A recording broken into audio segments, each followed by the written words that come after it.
Hello everyone, this podcast on creative brainstorming is part of a series of materials produced within the Erasmus Plus project Find Your Talent, Work on Your Skills, which unfolded between 2019-2022 with the involvement and efforts of a wonderful team of youth workers and youngsters from the Netherlands, Poland, Belgium and Romania. A brainstorming should be something else. Should be something else. Should be a team process in which everybody has the opportunity to be creative and come up with solutions or ideas. Therefore, a few tips and tricks on how brainstorming sessions should unfold. Well, people should avoid criticizing or rewarding idea, even if you find that one idea is very good. As a moderator of a brainstorming session, you should not express this because other people would then feel intimidated or would avoid saying their own ideas out of the fear that their idea would not be rewarded. As such, using this tool for a group is rather easy. We could say that we have more or less 3 or 4 steps, which are the first one, preparing the group, making it so that everybody is comfortable, having a group which is not too small as not to actually allow an exchange of ideas, but not to be too big either, because this will be an obstacle for the process. Also have someone take notes, someone who is not involved in the actual brainstorming process, because it's very hard to take notes and also come up with ideas in the same time. A second step would be to present the problem in itself, to see what is it that you met to discuss or find ideas for. A third one would be to guide the discussion, and when guiding the discussion, of course, the person who actually guides the discussion should not come up with contributions of its own. Just as I was mentioning earlier, if you have a boss, a leader, who guides the discussion but also comes up with ideas, people will be inclined to come up with ideas similar to its own. So this is not a good thing. The one who guides the discussion should be outside of the creative brainstorming process in itself. Then a fourth step would be more or less to try to summarize the ideas, see what the conclusions were. And don't forget, there are no good or bad ideas during the brainstorming itself.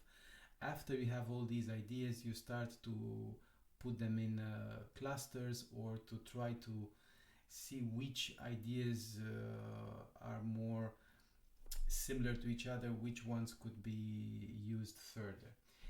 Now, this is a rather common process, the group brainstorming, but there are a few options that I would like to present to you now. One alternative to a group brainstorming session would be the stepladder technique.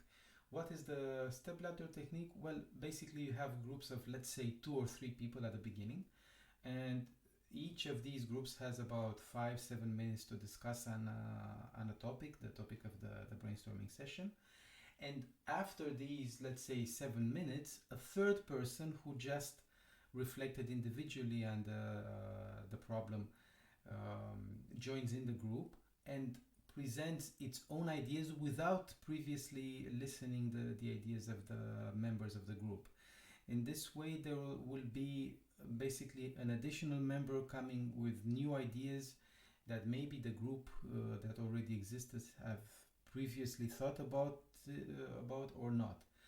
Then you can build up on this. So leave a bit of time for the team of 4 now, another 7 minutes, let's say, and then bring another person into the group to present its own ideas, and then to have time for all 5 now to discuss on all the topics that were and ideas that were discussed.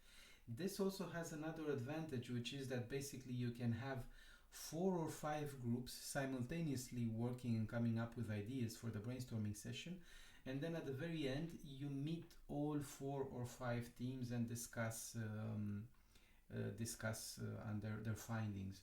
This is also advantageous because in a normal group brainstorming session, especially if you have a bit of a larger group, some people would avoid expressing their own ideas, but this way it's a very inclusive process. You bring your own contribution, each one of them. There's enough time for this to happen. Another alternative to group brainstorming is reverse brainstorming, which is actually really cool for young people as well. So basically what the reverse brainstorming does is that instead of thinking on how to uh, find solutions to a problem, you work on identifying ways you could cause or worsen a problem. Let's say that you want to find ideas for how a youth center could be made so that it's more attractive and more inclusive for the young people. Actually, reverse brainstorming would mean that you start by coming up with the worst possible ways for this youth center to work. How could this work? Youth center could be more unattractive for young people, and how could it be more exclusive to various and diverse groups of young people?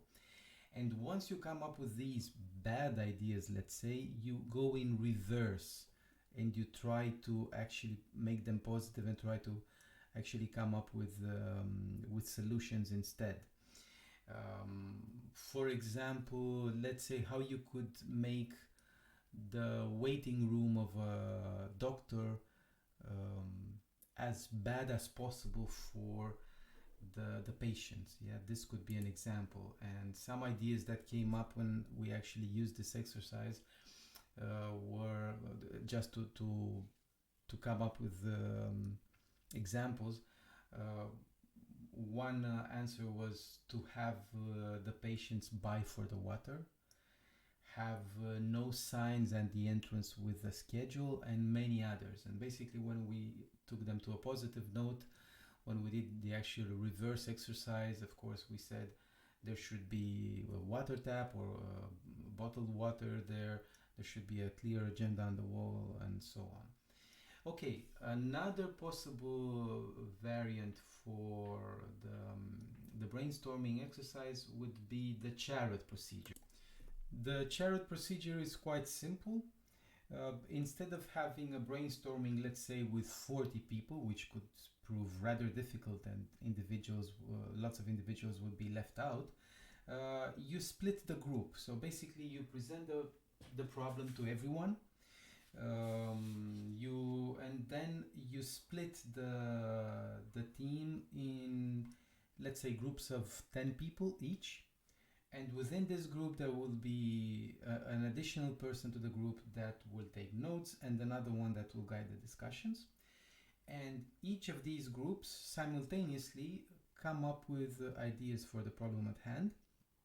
And then at the end, each of the, let's say, 4 groups will report on their main findings and ideas and solutions they identified for the problem. And this way you basically in half an hour or 40 minutes you could do something that would have taken you hours to do if you would have brought the entire team and talk with each of these individuals, the 40 individuals. This is a very good idea of doing brainstorming sessions, especially when you have big groups of youth, for example. It's very useful, and it's inclusive because you have you give the possibility to each of them to actually join the creative brainstorming process. Last but not least, bursting technique is also very useful. Basically, you have like a star, which each of the corners stands out for a question. So you have questions like who, what, why, where, how, and where. And basically, these questions are questions that young people or members of a team can address in order to come up with or to identify more details through which you can address a specific problem. So for example, you need to intervene in a local community for a specific problem. Then people would ask, why is it necessary to intervene? Who would intervene? What should be done? How should be done? Where should the activity or intervention take place? And this is basically another kind of brainstorming, because actually you come up with additional questions that will help you find a solution to the problem, but also these are clarifying solutions. These are questions that help you clarify and analyze better the problem at hand. This is more or less about the brainstorming process, which could take us hours to talk about, but as long as it's done in an inclusive way, and as long as the team leader doesn't actually want to direct or to impose its own will to the participants, then any way we do it, as long as we create a safe space for participants to come up with ideas, it's a good one. Thank you very much, and keep in touch.